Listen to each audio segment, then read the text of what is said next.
This is your girl Jeanette, the Oracle of Inner Sun Alchemy. I hope everyone is doing well today. We are doing Oracle Talks today on Thursday, December 13th. I believe I got the date correct.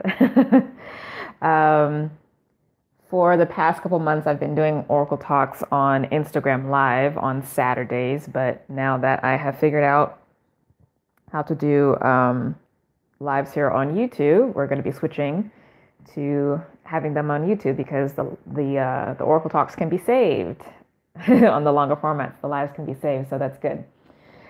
Anywho, the objective for today's Oracle Talks is to give you information about the Lightworker Academy and also share a little bit about me and my journey to becoming who I am today.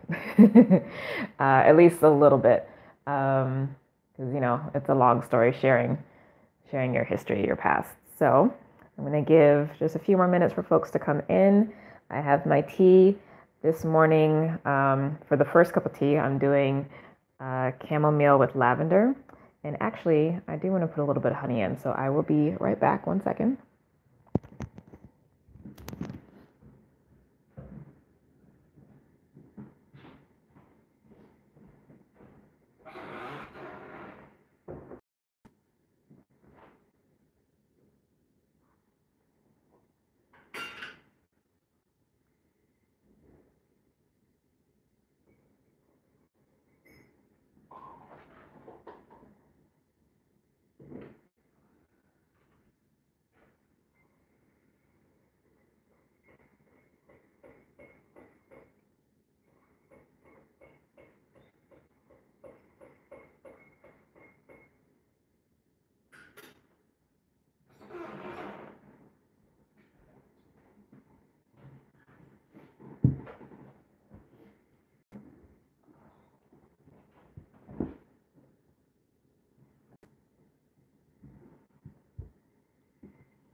All right, so I'm back. Just wanted a little honey, a little raw organic honey in the tea. All right, so hello everyone. Without much further ado, let's go ahead and jump right in. So I am super excited about the Lightworker Academy because one, it wasn't my idea. It came down as a inspired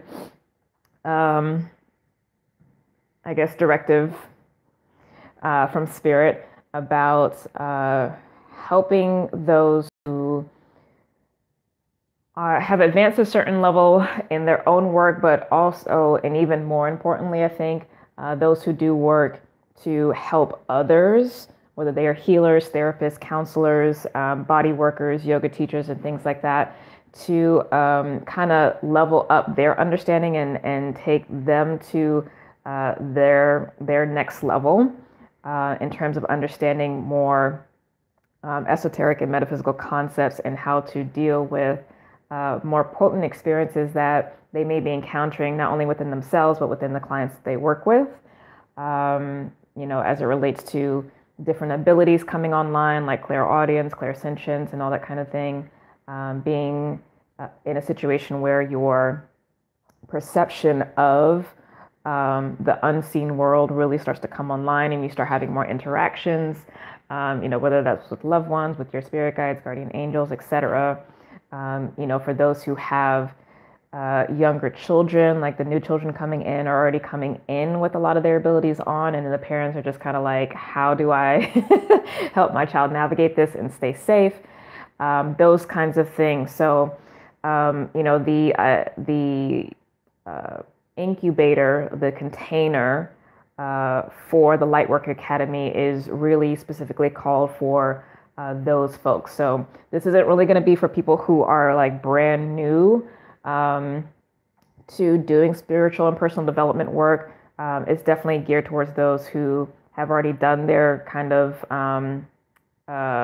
apprenticeship stuff, like the beginner kind of stuff, and they have already some, working experience with that, and they are looking to level up for sure. Again, not just in their own personal experience, but also in terms of how they might want to shift the work that they do or that they're being called to do with others that they may have as clients or those that may work within the community. So it's really exciting, and it's going to be a big on-taking for me, just because this is my first time in a situation, not as a teacher, because I actually have a background as a teacher, but to essentially give as much, if not all, of the information that I have to students in the Lightworker Academy, and deliver it in such a way that they can understand, but also know and trust that not everyone is going to need everything, and that they will have to rely on their own agency to pick and choose what's actually going to be relevant, but to still have access to the information as needed. So I'm looking forward to it. The launch of this Lightworker Academy is going to take place for the first half of the year. So it actually starts on January 5th, which is the first Saturday of the year. And it's also the new moon solar eclipse that we're having in Capricorn. So yeah. When I was looking at the dates, I was like, oh, okay, so they're really like, this was just going to be coming. So it will run for 6 months, although the first half is really going to be weekly live online video classes with me, and they're going to be occurring through Zoom video. And then the second half of the 6 months is going to be monthly office hours for to give more time and just loose form, open question and answers, helping students with incorporating the information that came through and leveling up for their own personal and spiritual development, as well as shifting and using the information for their own work that they may be doing, again, with clients or in the community. There will be a second semester, but it will be completely different information that is going to be transmitted for that. But I'm pretty sure it's not going to be as long. It might only be a 3-month instead of a 6-month commitment, because I think the last quarter of the year, I'm really going to need to have for myself, because one of the many goals that I have and, assignments that I have for 2019, in addition to the Lightworker Academy, is getting the rough draft of a book done. So your girl's going to be working on a lot of things, and by the end of the year, I'm really going to need to pull together all the writing that I've been, hopefully starting by that point at the beginning of the year, and getting it into some kind of format to start looking for an editor and publisher and all that kind of stuff. So let's talk about the actual Lightworker Academy. The classes themselves. So like I said, they will be happening pretty much every Saturday at 10 a.m. Pacific Standard Time through a live Zoom video format. There will also be a secret Facebook group for the students, and that will be the only location and place for interfacing with me for getting questions answered outside of class, or needing to talk about experiences that they may be having, whether positive or negative, what have you, because I need to, again, I'm working on a lot of other things, which I'm not going to talk about right now, but I need to be able to have a specific place where I know I can drop in and give information, because it's going to help everybody else, but also keep me focused, and trying to keep track of emails is not it's not going to be a good look for me for next year. So I'm going to be doing my best to as much as possible. So the first month, first 4 classes, this is going to be the foundation. So but it's not going to be foundational material, but it's going to be the foundation for the Lightworker Academy. So the first class, which again is going to be happening on Saturday, January 5th, that's going to be the orientation. And then I'm also going to be including in the orientation a bonus. And there's going to be a lot of bonuses that I'm offering for the Lightworker Academy. But the bonus, first off, is going to be the 2019 astrology forecast. That's a service that I offer one-on-one with clients, but I'm actually going to do that with the students. So leading into that class, I'll make sure everybody has their natal chart, and I'll let them know their houses and things just in case they are not too familiar with their chart, so that they don't get, too lost or anything. But we're basically going to go through the 2019 astrology forecast that I do one-on-one with clients, specifically for the group. So that's a nice bonus, especially for those of you who have been trying to decide if you want to potentially apply for the academy or what you should be doing, and you're interested in doing the 2019 forecast. Just know that it already is included in the Lightworker Academy. So we start with that, and that's the first class. Second class, a week later, the next Saturday, is called Accelerating Ascension. Okay, everything is about ascension and the waking up process and all these things, right? So for this, we're going to talk about the first 7 layers of the aura, and also the higher dimensional chakras, and just talking about chakras in general.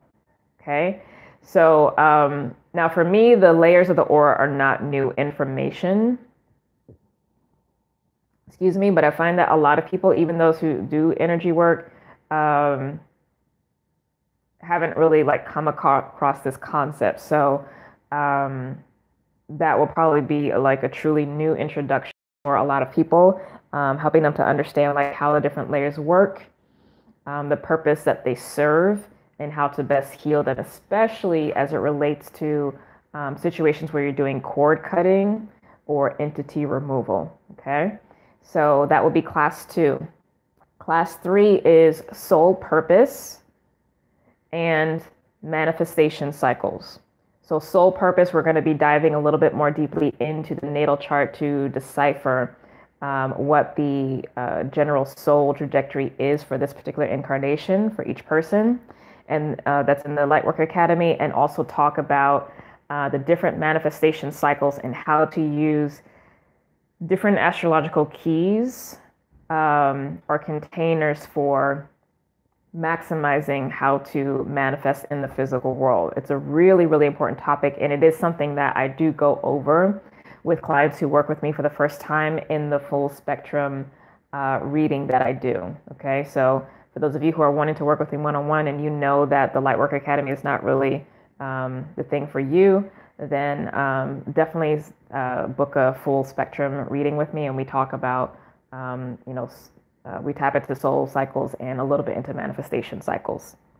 Now, there is a bonus on this third class. Okay, so it's the second bonus. And this is going to be a lunar eclipse channel reading, because this class is actually happening the 24 hours leading into the full moon lunar eclipse. Okay, so I will be doing a special channel reading specifically for folks in the Lightworker Academy. So that should be fun. All right, and then the last class for the month of January, the 4th class, is Lightworker Self-Care and Protection.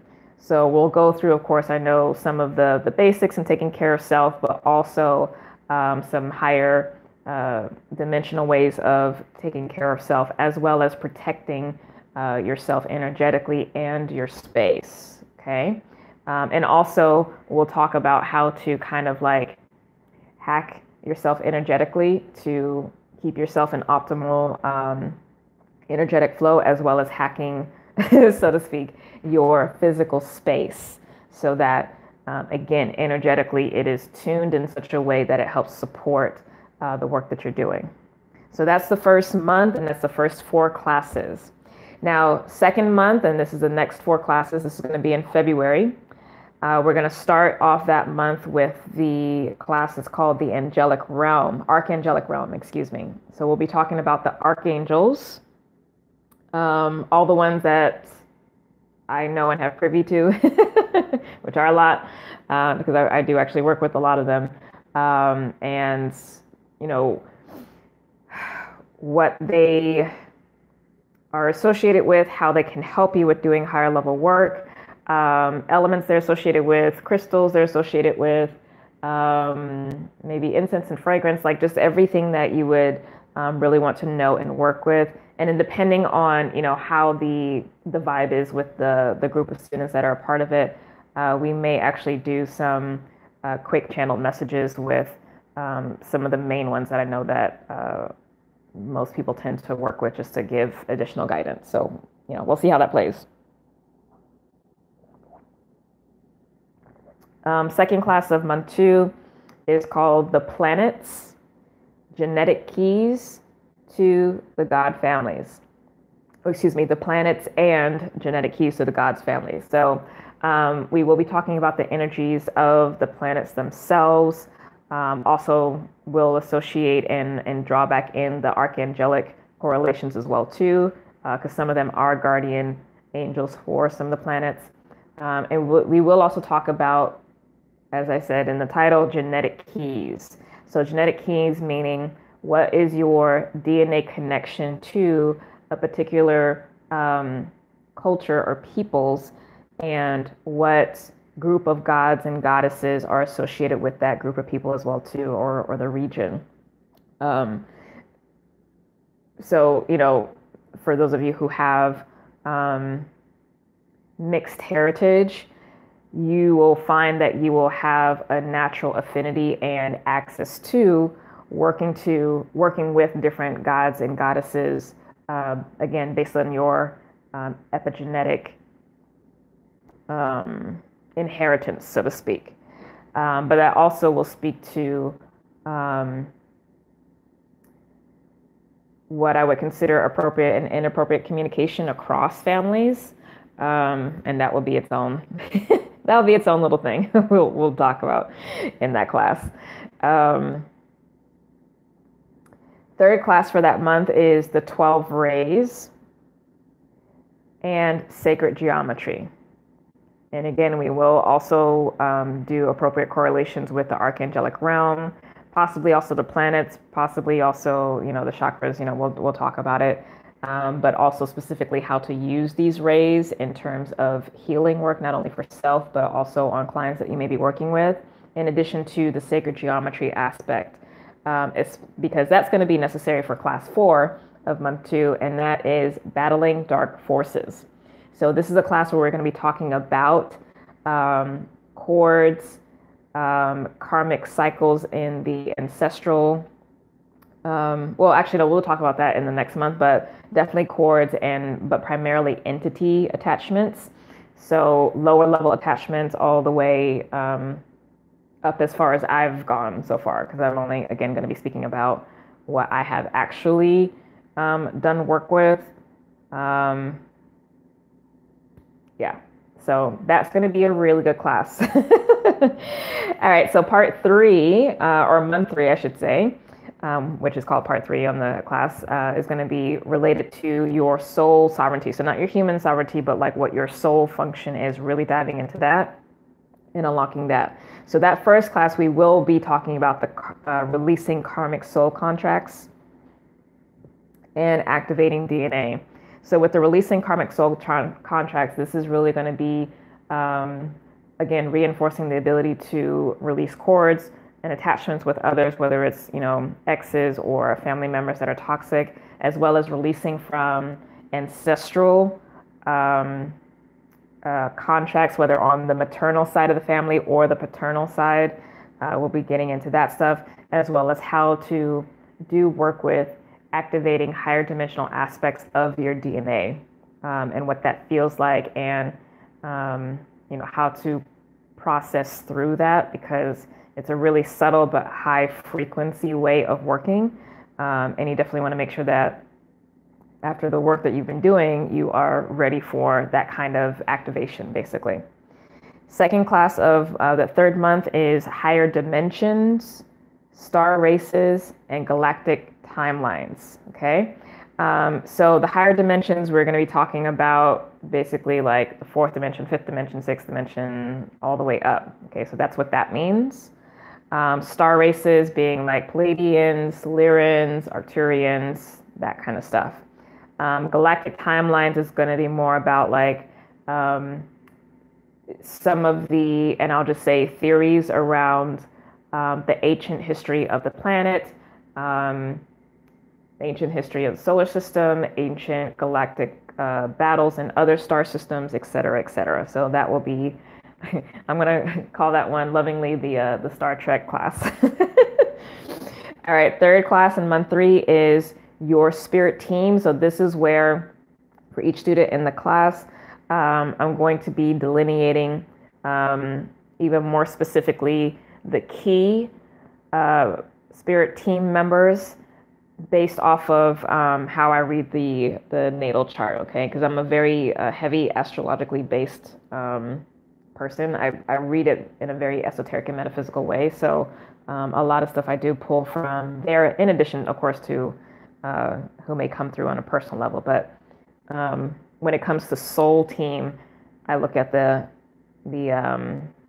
astrological chart, and then, you know, anyone that's closer on the human side, whether it's loved ones who passed over, et cetera, more of the astral team, that usually comes through directly to folks already. So it'll be a spirit team, and then I'm going to do another bonus. So this is going to be the third bonus for so far in the series, where I'm actually going to be doing channeled message for each student in the group from their team, whoever it is from their team that wants to speak. Fourth class in that month is on lightworker roles. So I'm going to be talking about the different, as I perceive them, the different lightworker roles, and also letting each of the students know what theirs is, you know, if it's one or multiple. For most of us, it's multiple functions, but there's usually one that's dominant. And the last class, the 13th class, is a bonus. So this is the fourth bonus for the Lightworker Academy. And this is going to be a private conversations with the Oracle event. So if you have ever had those experiences with me in person, or if you did the one that I did with the Beyond the Ordinary show on John Burgos, that is actually going to be a situation where I do a channeled reading about what is actually currently going on in the higher dimensions, as well as just seeing who is coming to speak to the group with a message for them and their personal and spiritual development. There'll be a period of open Q&A based off of what messages were just delivered, and also just open question and answer. And then it will end with the group Akashic Records healing with everyone in the session. Okay, so those are the 13 classes, and that is all the first 3 months of the 6 months of the Lightworker Academy. The second 3 months, the second half of the 6 months, is just going to be once a month office hours. And the purpose of these office hours is a chance to check in and do troubleshooting, do more specific customization work that may be needed. And also, again, really just to check in and make sure and see how everyone is doing and working with the information. All right. So there are also 2 additional bonuses. One is that the online astrology course that I have is going to be made available for everyone in the Lightworker Academy as a free gift. And then also the other bonus is that all the students will be getting 20% off all services that they book during the 6-month program. Okay, so it's an amazing deal, and it's an amazing I guess, slew of topics that one can come across. And like I said, it happens every Saturday, 10 a.m. Pacific Standard Time. It'll be anywhere from an hour, if it's just a regular class, or if it's a class that's attached to a bonus, then that will be a 2-hour class. And there is always time in each class for question and answer, because it's going to be a live video. Just as an FYI, because I know sometimes people ask, it is live and it is going to be recorded. So if for some reason you have to miss a class, which I really hope that you don't, because it's going to be a lot of material, I will be providing a link to the class and giving that to everyone so they can continue to reference that. And the recordings will be available to view for the entire year of 2019. So you're going to have access to all the material that's going to come up that will talk about all the videos for the entire year. So, that's the class time commitment, anywhere from 1 hour to 2 hours every Saturday. There will also be weekly homework, and the weekly homework is usually only going to be about 30 minutes to about an hour total. Okay, so it's not going to be too much. And then there will also be additional homework of, which is not really homework, but maintenance is really what I say. A minimum of 20 minutes of daily self-energy healing work that's going to be required. So again, I'm really excited about this. I have never done anything like it, so I'm going to be really kind of filling it out and testing it out for myself to see if it's something that I'd want to continue past 2019 and continue to refine. But it's going to be, like I said, a lot of information, definitely, again, intermediate level and above. So it's not for beginners in that case. And the value of it is, phenomenal, what I'm charging folks for it. So the value actually with all the bonuses and everything is about $3,000, but I'm not charging that to folks because I want it to be as accessible as possible. But still, of course, I need to price it in such a way that it matches the work that I'm putting in. So it's only $500 for it. The money just has to be in by January 2nd. January 2nd is the last day to get money in, because I won't be doing payment plans throughout. Like, I'm not managing all that. So if you hearing the call and this is resonating with you and you want to apply, you can actually send an email to info@innersunalchemy.com. And what I will do is actually I will email you the application questions, because there is an application process. And then once I get that back from you, I'll review your answers. And then I also go into Spirit Council, usually just once a week, just so it's not taking up too much of my time. And I go through each application with Spirit to determine, based off of information that I'm getting, but also based off of the information that Spirit is giving about the individual, whether or not it's appropriate for them to be a part of the academy or not. So just know that just because you apply does not mean that you will be accepted, okay? But regardless, for those who are accepted or are not accepted, I do always share the message that I get from Spirit about what is going to be available for you in the very near future, whether that is in the context of the Lightworker Academy or in your own personal journey outside of the Lightworker Academy. So you basically, for applying, you essentially get a free reading.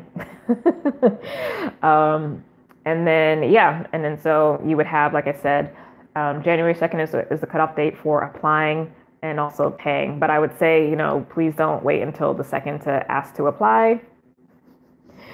Just to make my life easy, please. I'd appreciate it. Because, you'd have to get the money in literally by, midnight that night if you got accepted. But I'm really not trying to go into council like literally the last day of application. So, because classes would be starting 3 days later. All right, so let's see if there's any questions that anybody has about the Lightworker Academy for me, now that I've gone through all the information. And let me see if I can actually, I feel like folks were sending comments, but I don't know if I can actually scroll up. I have a question from Omar Allen saying, I have a question concerning, have you ever spoke on any matters of medical astrology? No. There's a lot of different focuses for medical astrology, location-based astrology and things like that. Like astrology is a science. But I first and foremost am an oracle. So even my interpretations of astrology and how I work with it are still very much going to be different from what you would receive working with a traditional astrologer. So if you're wanting more of that kind of energy of the traditional astrologer, I wouldn't be the person to come to. I know my lane and I stay in it. But yeah, if you're wanting a more esoteric and metaphysical slant on things, then that's, you would come to me for that.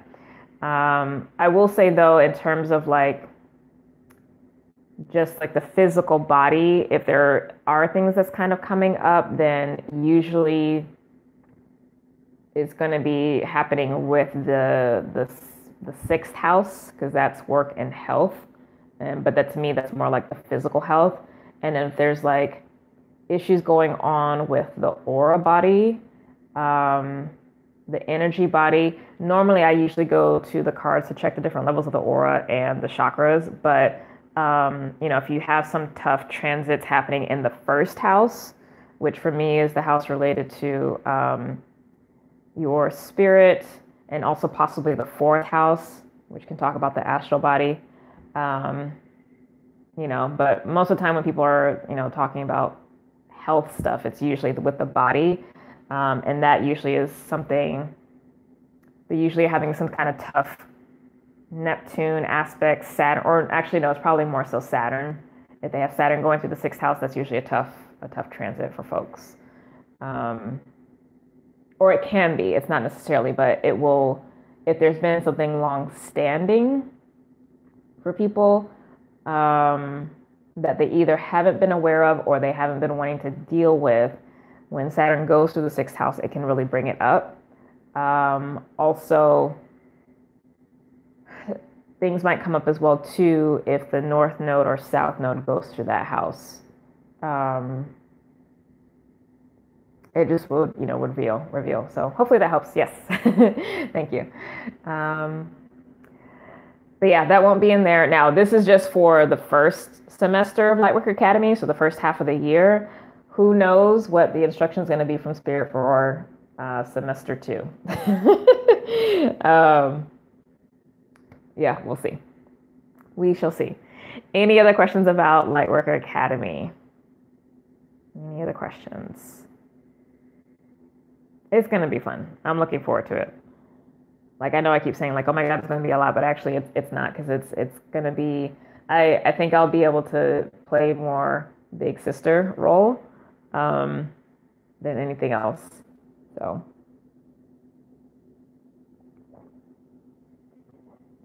And it is a good opportunity for me to share what I know and what I've experienced, especially in the last 2 to 3 years. All right, so it looks like we are good on questions. No one's asking any questions. So a little bit about me first. About my background. So I'm going to go all the way back. I am actually originally from Florida. My family is, though, from the islands, Jamaica and Grenada. Excuse me. And back in the islands, for the most part, the family was stable / well-to-do. They'd probably be considered, middle class or middle upper class, possibly, for where they were. So it was a different kind of probably mentality and aesthetic that they had. And so they came here to the States. My mom came over when she was a young child. So I'm actually firstborn here in the U.S. But mom, she married young to my father, who was a much older man, very powerful, very intelligent, but also abusive. And so eventually she did divorce. And, when you're a young woman without resources and knowledge and know-how, it's very unstable, right? So my first memories of being with her were actually when we were homeless. Those are my earliest memories. And, if experience of homelessness that happened probably when I was a teenager, then it probably would have been like really, really traumatic. But when you don't really know any different, like you can feel the stress, but when you don't really have a context for having and then not having because you're so young, um, I don't think it like truly traumatized me in the way it probably traumatized her because, she didn't grow up in that. But anyway, we did eventually like obviously stop being homeless through getting support from friends who, basically like would open the door and let us stay and until we eventually got back on our feet. So she did eventually remarry. I have two younger brothers due to that marriage. But basically the time growing up for essentially all of childhood and into young adulthood was rife with financial stress. So, being in that constant survival mode definitely takes its toll. And for me, it started to take its toll in high school. But up until that point, the arts, so music in particular, and spirituality were two of my cornerstones. So I started getting interested in music and the arts in elementary. My mom actually, learned how to play piano when she was growing up. So I started a little bit with that, but didn't really like fully drop into anything until middle school. And that's when I actually started playing the viola. Didn't know what a viola was at that time because, who knows violas? Like everybody knows violins. But at my school, which was amazing that they even had an orchestra program at my school because it was a low income school in, a Black neighborhood. So the fact that that was even there was amazing. But they had run out of violins. And so the teacher was like, well, I'm going to put you on viola. And I remember being like so mad and so annoyed, but I was just like, based on my personality though, I'm like, if I'm going to do this, then I'm going to be the best. So I was. But, everybody there was poor. Like nobody had money to spend on private teachers and all that thing to teach us. So we basically taught ourselves how to play and we were pretty badass. Most of us would audition and get into the all county and all state orchestras, which is phenomenal, again, for little Black kids living in poverty. So, that was the beginning of the arts journey for me and music specifically. And for, the spiritual context, my mom had grown up, I believe they were Seventh-day Adventists. And then that stopped and then she switched over to Jehovah's Witnesses. So that was a good portion of my middle school time. And I remember absolutely loving it because there was so much to read and to learn. Which I know sounds odd, but like I was fascinated by learning about the actual kingdoms and the maps and just diving into like these encyclopedias of of knowledge. Like I really always gravitated towards it, and I looking back on it now, like it was fascinating to see like how drawn I was to holy text and deciphering and deconstructing and getting into etymology. Like I really, really took a strong liking to it. So, and I know that experience is definitely not what most people have, those who have left, because it is a more restrictive religion for sure. But I didn't have that. And I think it was because it was really just me going. Like I would also, take my little brothers and sometimes mom would come, but it was pretty much just me. So I didn't have anyone that I had to really answer to. which is how I like it. I don't do well being controlled or like being told what to do. Um, so yeah, no, I was just having a blast, and I could really go head to head, not in conflict, but like I could hold my own with the those who were elder in the faith. Um, but high school came around, and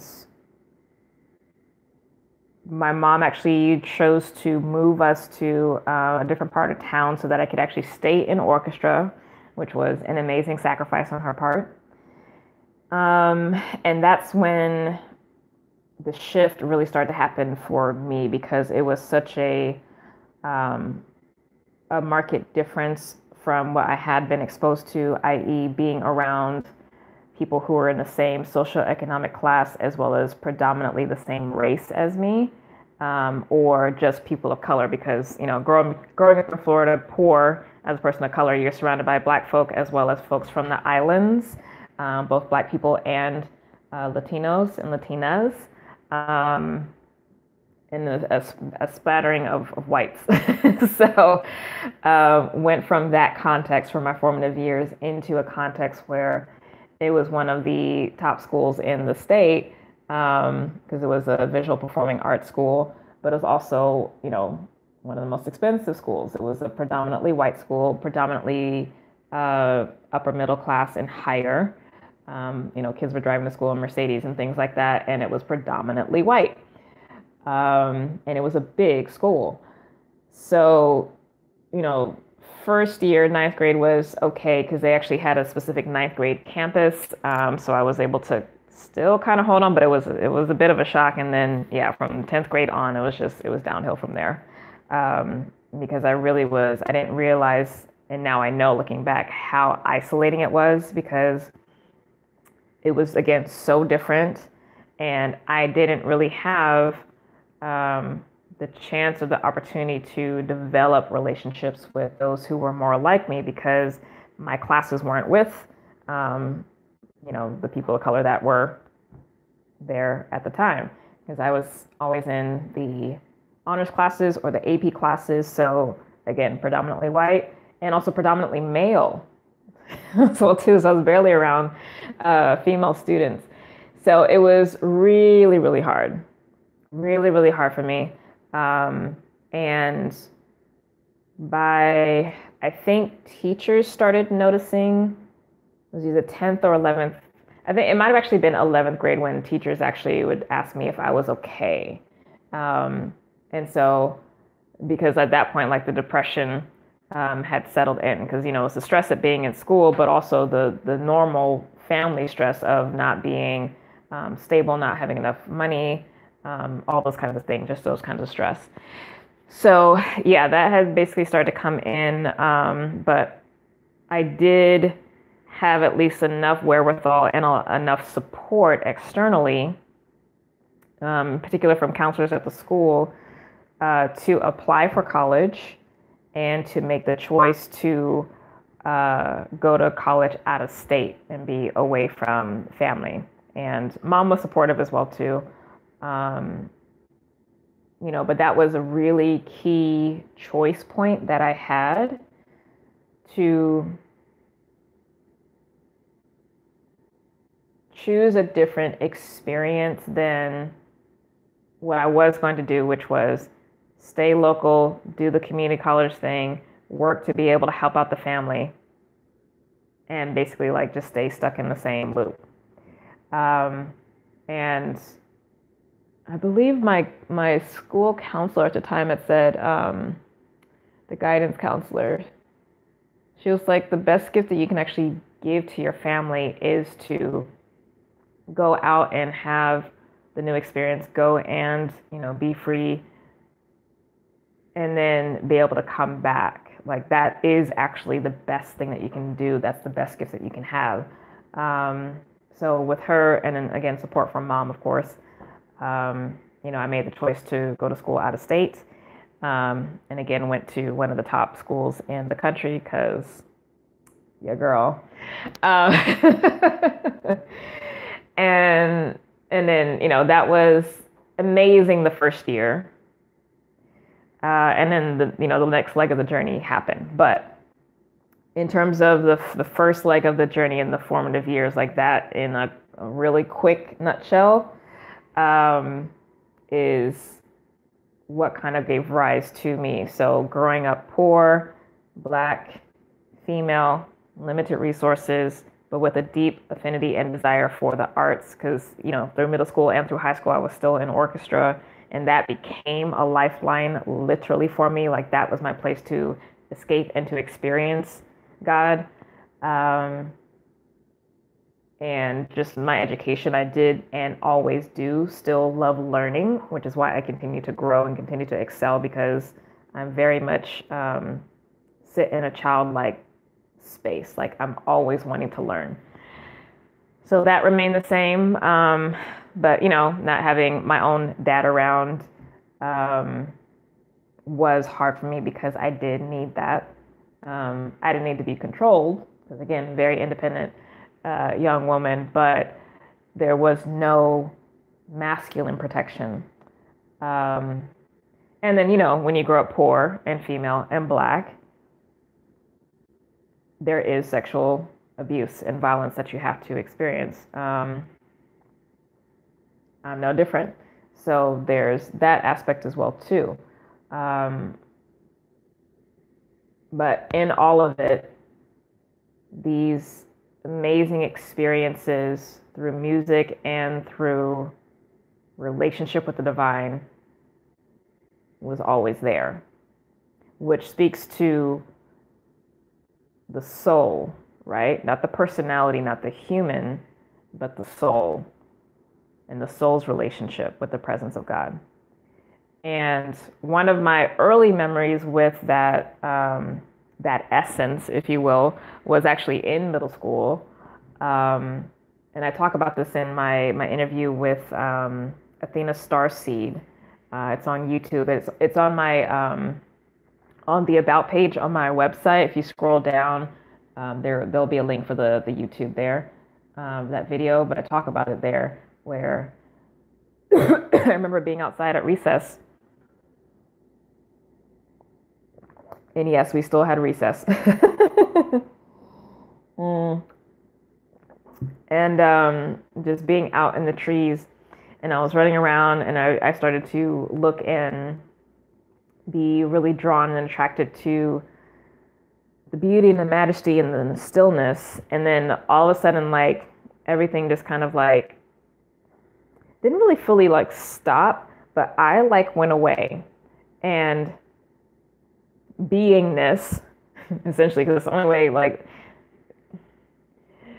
I don't want to use the word God in this context, because I'm really referring to that which is not named, which cannot be named, right? But beingness essentially just peered through the visor, which is me.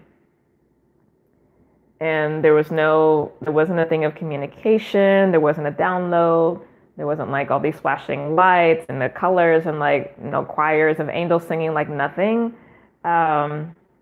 extraordinary, right? Nothing that would trigger emotional highs or anything like that. It was just peace, and it was just observing, not thinking, just seeing. And I was really just gone. Like, I really just like disappeared. Reality peered through, and then went away. And I came back, and I was like, there was like literally no one else around, because I stayed going off into my own little world. So, I mean, I'm a wayshower, so, I live on my own edge, right? But, I'd had that, and it was just like, it was, of course, disorienting, and like, what just happened? But also like, oh, that was real. That's true. That's actually what's going on. That's God, right? So like I understood at the same time of also not understanding. And then, as I got older and started diving more into Eastern teachings and philosophies, etc., especially as it relates to the higher levels of mind or no mind through meditative practices, then I understood what that was. And I was like, oh, I was essentially having experiences of spontaneous samadhi.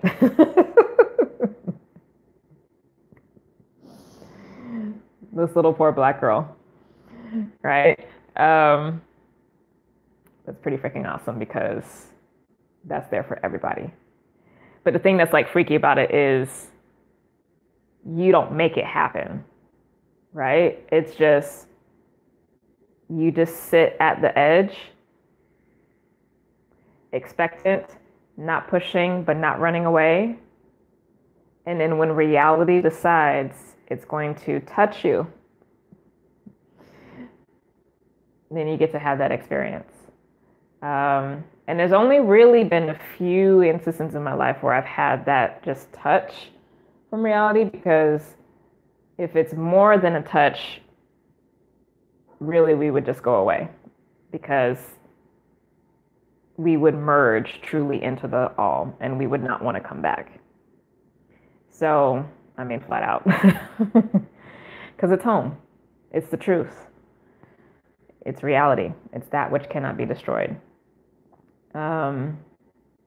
So yeah, that was my magical little childhood, but also my tough and trauma-filled childhood of the typical constructs of being poor and Black and female in this country, both simultaneously being held. And that is the dynamic that many light workers, not all, for sure, not all, but those in particular who I think have the capacity to work as healers to those in transition, or healers to those who have experienced trauma, or who are extricating themselves from long-term familial patterns. You need to be able to both live fully in the human experience as well as the divine experience. Because it's not about having one versus the other. It's not about one being better than the other. It's the marriage of the two, because really for me, what this new age that we're shifting into, the age of Aquarius, is about moving from polarity thinking, moving out of the binary and moving into the trinary.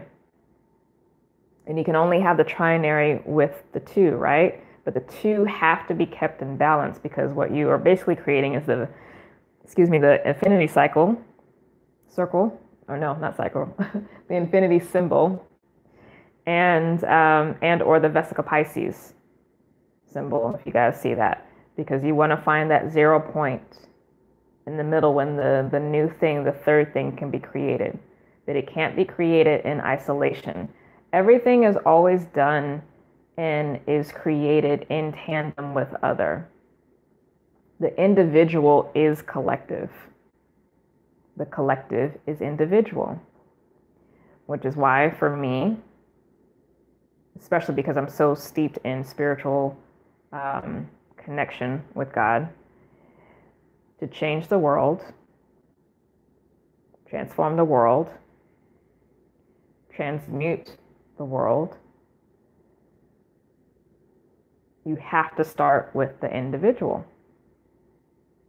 Like, eventually we're going to have to face the individual and the individual's connection with the divine, and the reconciliation that they will have to go through with the divine, of asking the big questions of, who am I? Not as a human individual, but who am I as a soul? What is actually real? What is me that is not crafted by family, friends, society? Because once you really go on that walk towards God, which is truly a death walk, it's hard, because you realize how much of you is not actually yours. The things that you like, the foods that you eat, the music you listen to, your belief systems, how you dress, where you live, what you study, where you work, how much money you think you can make. It's not you. When you ask the question, where did this come from? Where did this idea come from? Where did this thought come from? Where did this belief come from? Where did this emotion come from? You'll find that most of it, if not all, but most, is not actually originating from you. And that is freeing, but also simultaneously absolutely terrifying. Because if 99% of what is showing up and operating in your life is not you, once that goes, there's just this huge void, and you're like, wait, who am I? What's actually on my heart? What is actually being birthed from me? What is actually real? That shit will fuck you up. Because you can't go on that journey with anybody else. It's just you and God. And you have to hold on to that which you cannot see. Talk about a faith walk.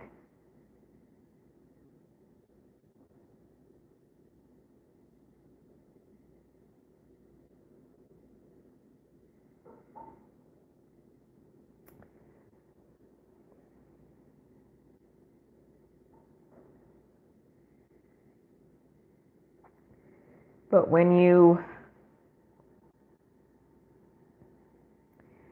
especially if you have experienced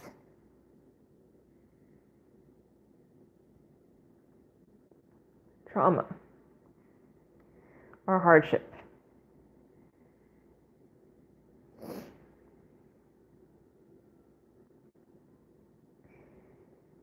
and you know that you won't make it with anything but the truth. When you get to that place where you are very clear that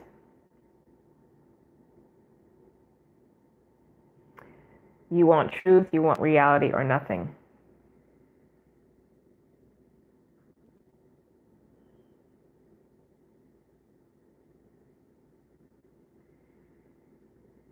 That's when the work can begin. And that's when that direct,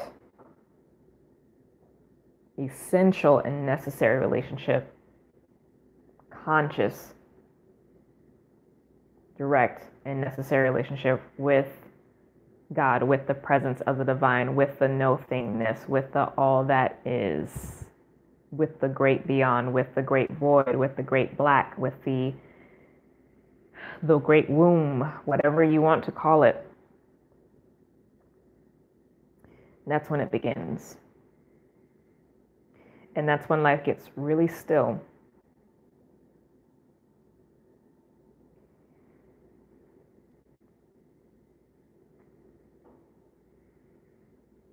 And that is the dark night of the soul. But it's not one that's trauma-filled. Although getting to that place of the dark night, which is really just, to me, the winter energy. Winter isn't hard, it's still. And it's a time of incubation. But the fall, leading into winter, is what's tough. So the deconstruction of what is not you. The removal of friendships that don't serve. The leaving jobs that are soul-sucking, basically. That's the hard part. People tend to refer to that as the dark journey of the soul. And I'm like, that's the journey there. But when you get to the night, when you get to winter, It's the stillness. And it is you as the child, as the light, as the individuated spark of divinity. And you start having a relationship of you as a child with your parent and with everyone's parent, right? But you directly with your parent. And you asking for your parent to teach you about yourself,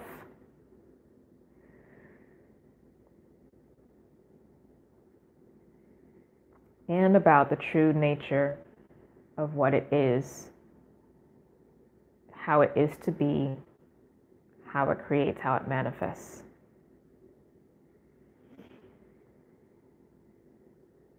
And then, of course, you also read others who have gone on the journey,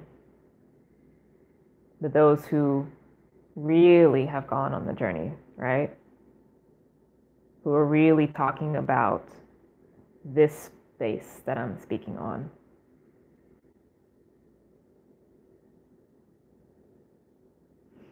And that is what the winter process is, what the actual dark night of the soul is. It's really quiet.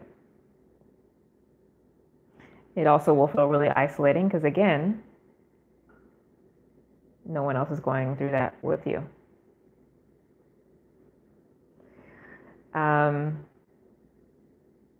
But if you respect the cycle,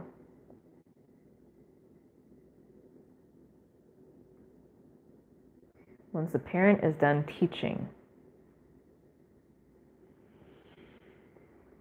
it's going to give you a new deposit in your spirit, in your soul. A new remembrance, a renewal to help you on the next leg of the journey. And then things change. That's the spring. We have a difficult time in this culture with winter. We have a difficult time with old age, which is winter. We don't have elder energy around us for the most part. And we don't respect that within our own selves because we have all four aspects, if you will, of the seasonal human expression within ourselves, always, all the time. So we always have inner child.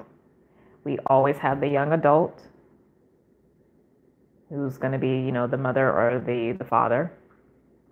We always have grandmother, grandfather, and we always have elder. We can chill a little bit with grandma. We don't really like grandma that much. We don't really go to grandma. We'll go to mom. But especially for those who don't have extended families like that, grandmother energy is, what is that? So a lot of times, when I'm working with my clients and there's some healing work that needs to happen, one of the things that I will invite them to, especially anytime they're in a period of transition or they're releasing trauma or that which no longer serves, which is autumn time, right? I invite them to go find the oldest tree that they can find near them that has that grandmother energy or the grandfather energy, and to sit with it, to sit with energy that has lived long enough to see all the cycles and to not be perturbed one way or the other, to just be the loving witness, to be the loving container, and to be the loving reminder of the deep wisdom that is already there, that will naturally emerge to tell you what to do. And in any cases where you actually truly don't know, if that wisdom is not there, to deposit that in your spirit to give you that assignment, if you will. But then there is still that winter time, which we don't really sit in, and that is the mother of the grandmother. That's the father of the grandfather. That's the elder. That's the winter. That is the deep black. That is the void.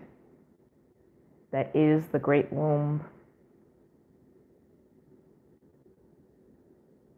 where we just have peace and we just sit in the soul. So for those of us in the Northern Hemisphere, that's the space that we're sitting in right now. We are sitting in our collective winter. And it is to be a time of stillness, increasing amounts of sleep and rest, less busyness, more reading, more meditation, more sitting in silence. And more letting go of trying to figure out what is to come. Because spring is going to come. That is the nature of the manifest world. The cycle will always move, regardless of whether we want it to or not. We're going to go from stasis, which is where we're now, winter, to growth and development, which is spring, to stasis again, which is summertime, to contraction and release, which is autumn. It will always continue. And that cycle plays out in all contexts: physical body, astrologically, human psychological development, cycles of business and finances, relationships, all of it. So at some point, until you literally merge back in the divine, which again, you have no control over, just FYI. Even if you leave this physical body, doesn't mean that you've actually merged back into that which cannot be named. You just may just go to a different dimension or a higher dimension or lower dimension, whatever. Until the divine itself absorbs you back, you're going to be bound in some way, shape, or form to the natural cycles. So stop fighting it. Right? And then if you're wondering where you are, think about that. The natural cycles of the seasons, and ask, okay, where am I now? Am I actually in a stasis time? Because stasis can be winter, but it also can be summer. Summer is also stasis. Summer is that time when you are riding the wave of what was already planted and intentionalized in spring.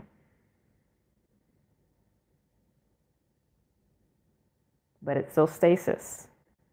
It's still a holding pattern because you're chilling there until the release happens in autumn. So, well, that's, again, like I said, approximately the first third of my life.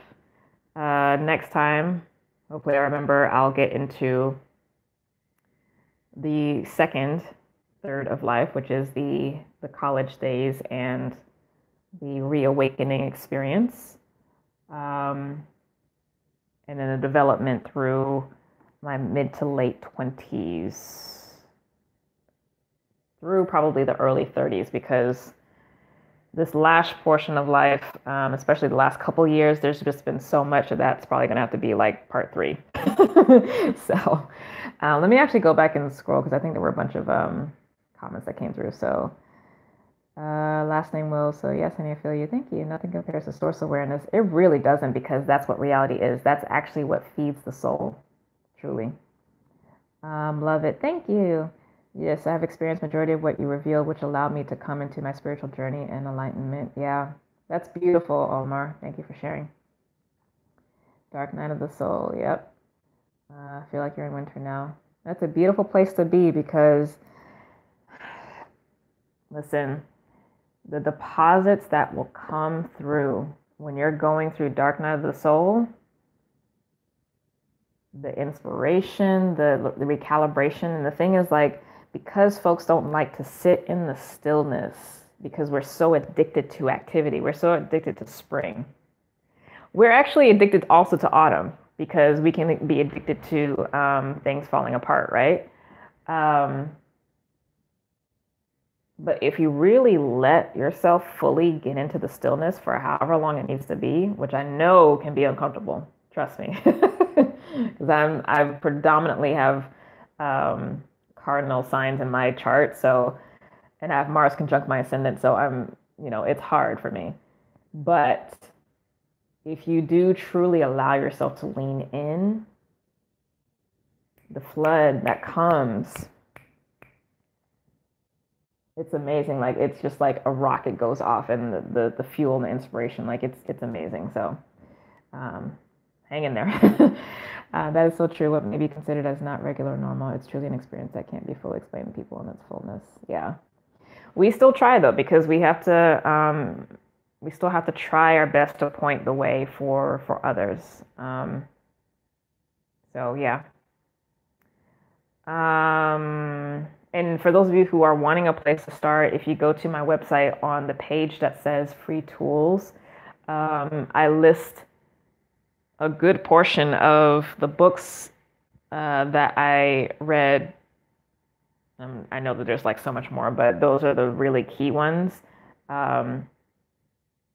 throughout, the last 2.5 decades that have really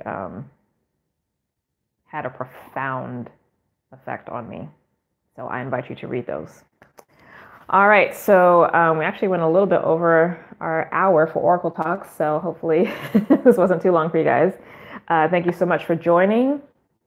I am assuming I will be on next Thursday, the 20th, for Oracle Talks. I haven't figured out when or settled in on a specific day for Oracle Talks. I might just leave it as a week by week situation, depending on how I want to structure my time, since I won't be doing it Saturday mornings anymore, since I'll have the Lightworker Academy starting in January. But next week is actually the winter solstice, which is happening on the 21st, and then the full moon in Cancer, which is on that Saturday. So I know those 3 days, specifically the 20th, 21st, and 22nd, are going to be really powerful and potent for me. So I will see if it's going to be appropriate or necessary for me to jump on for an Oracle Talks, because I might just need to be receiving on my end. So we'll see. I'll definitely, hopefully you guys are already following me on Instagram and or Facebook, but Instagram is I'm like always on Instagram.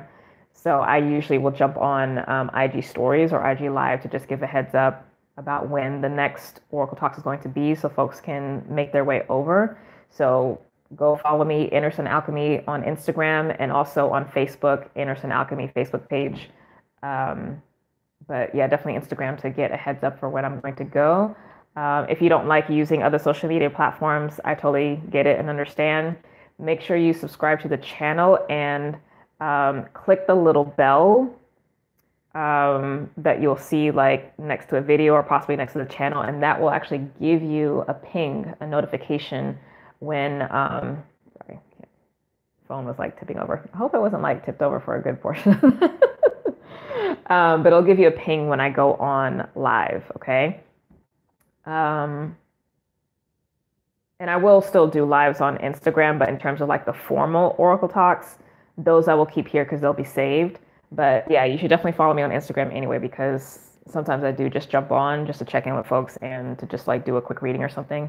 I won't come on to YouTube to do that kind of stuff because I want this to be a little bit more formalized. So yeah, so that's that. And again, the Lightworker Academy, for those of you who came in the second portion of this Oracle Talks, essentially the first half of this video is talking specifically about the Lightworker Academy, I go through all the classes, the structure for the academy, the costs, all those kinds of things. So if you would like to apply, please do so sooner rather than later. The cutoff date is January 2nd.